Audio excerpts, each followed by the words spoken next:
আমরা বুঝতে পেরেছি দুনিয়াতে আসছি, আমরা দুনিয়া থেকে চলে যাব। দুনিয়াতে আমাদের ভালো কাজ করতে হবে।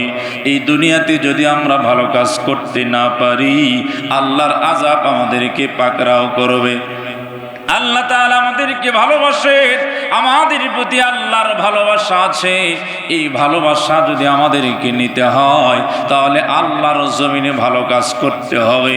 এবার মুসলমান ভাইয়েরা, আল্লাহ তাআলা এই সমস্ত মুসলমান যাদের আল্লাহ তাআলা ঈমানের দৌলত দান করেছেন, এই ঈমানদার মুসলমানেরা যখন মুসলমানের কাজ করবে, ইসলামের কাজ করবে, ইসলামের কাজ করতে গিয়ে মুসলমানের শত্রু হলো শয়তান। এই শয়তান ধোঁকা দিবে, কারণ বর্তমান সময়ে দেখা যাচ্ছে মুসলমানের ঘরের সন্তান মুসলমান পরিচয় দেয়, তারপরেও চাঁদাবাজি করে। মুসলমান ঘরের সন্তান মুসলমান পরিচয় দেয়, তারপরেও মানুষ হত্যা করে। ও মুসলমান ভাই, বাংলার জমিনে যতগুলো দুর্নীতিবাজ আছে, যতগুলো ঘুষখোর আছে, যতগুলো জালেম আছে, খবর নিয়ে দেখেন প্রত্যেকেই মুসলমান। কথা বলেন ঠিক কিনা? তাহলে মুসলমান ভাইয়েরা, ইসলামের কাজ করতে গিয়ে ধোঁকা দেবে একজন, সে কে? শয়তান। শয়তান ধোঁকা দিয়ে ইসলাম থেকে দূরে সরে রাখবে। আমরা বলি না ভাই তোমার দোষ, আমরা বলি এটা শয়তানের দোষ। শয়তান তোমাদেরকে ধোঁকা দিয়ে, তোমাদেরকে বোকা বানিয়ে তোমাদের দ্বারা মন্দ কাজ করাইতেছে। ও মুসলমান ভাই, তোমাদের যে শয়তান মন্দ কাজ করাইতেছে, তোমরা যদি শয়তানের সাথে লড়াই করতে পারো, আমরাও এটা বলি তোমরা শয়তানের সাথে লড়াই করে তোমরা ইসলামের সঠিক রাস্তায় ফিরে আসো। কারণ মুসলমান ভাইরা, আল্লাহ তাআলা একটি রাস্তা খোলা রেখেছেন, সেটি হলো তওবা। বান্দা যদি অপরাধ করার পরে আল্লাহর কাছে ক্ষমা প্রার্থনা করে, আল্লাহ রাব্বুল আলামিন ওই গুনাহগার বান্দাকে মাফ করে পরিশুদ্ধ করে দিবেন। কথা বলেন ঠিক কিনা? হযরত মুসা আলাইহিস সালাম আল্লাহ তাআলার একজন পয়গম্বর। মুসা আলাইহিস সালাম তার লোকদেরকে নিয়ে একটা সমাবেশে আল্লাহর কাছে দোয়া করলেন। আল্লাহ তাআলা মুসা পয়গম্বরের দোয়া কবুল করলেন না, আবার দোয়া করলেন। আল্লাহ তাআলা মুসা পয়গম্বরকে খালি হাতে ফেরত দিয়ে দিলেন। আবার দোয়া করলেন, আল্লাহ তাআলা মুসা পয়গম্বরের দোয়া কবুল করলেন না। এবার মুসা পয়গম্বর আল্লাহ তাআলাকে ডাক দিয়ে বললেন, ও মালিক, কি অপরাধ করেছি আপনি আমার দোয়া ফেরত দিচ্ছেন কেন? আপনি আমাকে খালি হাতে ফেরত দিচ্ছেন কেন? এবার আল্লাহ তাআলা মুসা পয়গম্বরকে ডাক দিয়ে বললেন, ও মুসা, তুমি দোয়া করছো ঠিক আছে, আমি আল্লাহর কাছে তোমার দোয়া আসতেছে ঠিক আছে, কিন্তু আমি আল্লাহ তোমার দোয়া কবুল করি না একটি কারণে।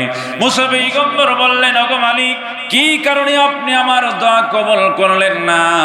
আল্লাহ তাআলা মুসা পয়গম্বরকে জানিয়ে দিলেন, ও পয়গম্বর, আপনি যাদেরকে নিয়ে দোয়া করছেন, আপনার মজলিসে একজন অপরাধী বসে আছে, যে কোনোদিন ভালো কাজ করতে পারে নাই, সারা জীবন আপনার বিরোধিতা করেছে, কোরআনের বিরোধিতা করেছে, কিতাবের বিরোধিতা করেছে, আল্লাহর বিরোধিতা করেছে, আল্লাহর কিতাবের বিরোধিতা করেছে। ও পয়গম্বর, এই গুনাহগার ব্যক্তি যদি আপনার দরবারে থাকে, আমি আল্লাহ আপনার দোয়া কবুল করব না। সুতরাং আপনি ঘোষণা দিয়ে দিন, আপনার দরবার থেকে যেন এই গুনাহগার ব্যক্তিটা উঠে যায়। এবার মুসা পয়গম্বর সমস্ত লোকদেরকে ডাক দিলেন, ডাক দিয়ে বললেন, আমার এই মজলিসের মধ্যে এমন কোন ব্যক্তি আছো জীবনে কোনো ভালো কাজ করতে পারো নাই, গুনাহ করতে করতে গুনার বোঝা ভারী হয়েছে, এমন কোন অপরাধী ব্যক্তি আছো, দয়া করে আমার মজলিস থেকে তুমি উঠে যাও। এই ঘোষণা দেওয়ার পরে মজলিসের সবাই একে অপরের দিকে তাকিয়ে আছে, কারণ সবাই আশ্চর্য হয়েছে, একজন ব্যক্তির জন্য আল্লাহ দোয়া কবুল করছে না, ওই ব্যক্তিকে আমি একটু দেখতে চাই। মুসলমান ভাইয়েরা বলেন তো, আমি যদি এখানে আপনাদেরকে বলি, আজকে ফজরের নামাজ এখানে কে পড়েন নাই, মজলিস থেকে উঠে যান। যে পড়ে নাই সে কিন্তু জানে আমি পড়ি নাই, তারপরেও উঠবে না, কারণ শরম লাগবে। কথা বলেন ঠিক কিনা? শরম লাগবে, লজ্জা লাগবে, আমি কেমন করে উঠে যাব, আমি ফজরের নামাজ পড়ি নাই, আমি যদি মজলিস থেকে উঠে যাই লোকজন আমাকে তিরস্কার করবে, গালমন্দ করবে, কেমন করে উঠে যাব। অপরাধী ব্যক্তি মজলিসেই বসে থাকবে, উঠবে না। অনুরূপভাবে মুসা পয়গম্বরের সময়ও একই ঘটনা ঘটেছে। যেই ব্যক্তি অপরাধ করেছে মুসা পয়গম্বরের মজলিসেই বসে আছে, মজলিস থেকে ওঠে নাই। এবার মুসা পয়গম্বর মনে মনে ভাবছে, অপরাধী ব্যক্তি যদি মজলিসে থাকতো, মজলিস থেকে উঠে যাইতো, মজলিসে কোনো অপরাধী ব্যক্তি নাই, থাকলে তো উঠে যাইতো। এবার মুসা পয়গম্বর আল্লাহ তাআলার কাছে দোয়া করলেন। আল্লাহ তাআলার কাছে দোয়া করার সাথে সাথে আল্লাহ তাআলা মুসা পয়গম্বরের দোয়া কবুল করলেন। এবার মুসা পয়গম্বর দোয়া শেষ করে আল্লাহ কবুল করলেন। আল্লাহ তাআলার কাছে মুসা পয়গম্বর ডাক দিয়ে বললেন, ওগো মালিক, আপনি আমার দোয়া কবুল করেছেন ঠিক আছে, তবে আমি একটা বিষয় আমার বুঝে আসে না। আপনি বলেছেন আমার মজলিসে একজন গুনাহগার ব্যক্তি আছে, ওই গুনাহগার ব্যক্তির জন্য আপনি দোয়া কবুল করেছেন না।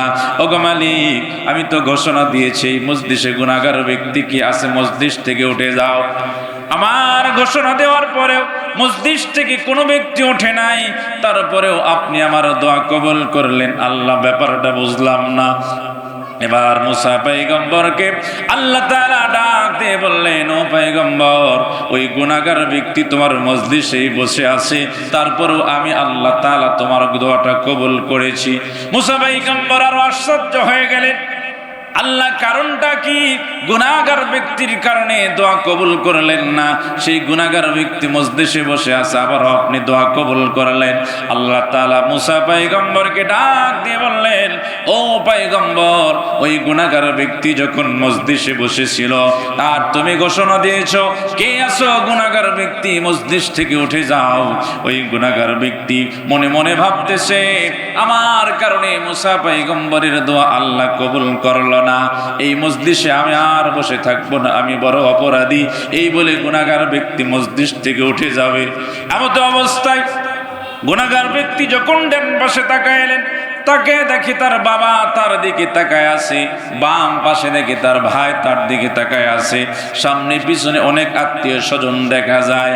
ওই গুনাহগার ব্যক্তি মনে মনে ভাবছে, আমি যদি মজলিস থেকে উঠে যাই তাহলে তো মানুষ আমাকে তিরস্কার করবে, বাবা আমাকে তিরস্কার করবে, ভাই আমাকে তিরস্কার করবে, আমি মজলিস থেকে কেমন করে উঠে যাব, আমার তো লজ্জা লাগছে।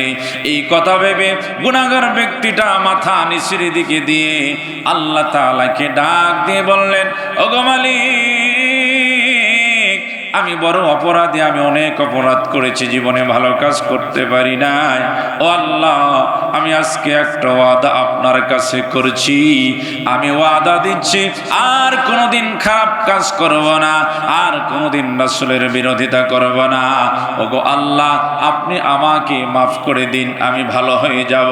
খাঁটি অন্তরে যখন ওই অপরাধী ব্যক্তিটা তওবা করে আল্লাহর কাছে মাফ চেয়েছে, এবার আল্লাহ তাআলা মুসা পয়গম্বরকে ডাক দিয়ে বললেন, ও পয়গম্বর, তোমার দরবারের ওই গুনাহগার ব্যক্তি, অপরাধী ব্যক্তি খাঁটি অন্তরে আমি আল্লাহর কাছে তওবা করে মাফ চেয়েছি, আমি আল্লাহ তার তওবা কবুল করে আমি আল্লাহ তোমার দোয়া কবুল করেছি।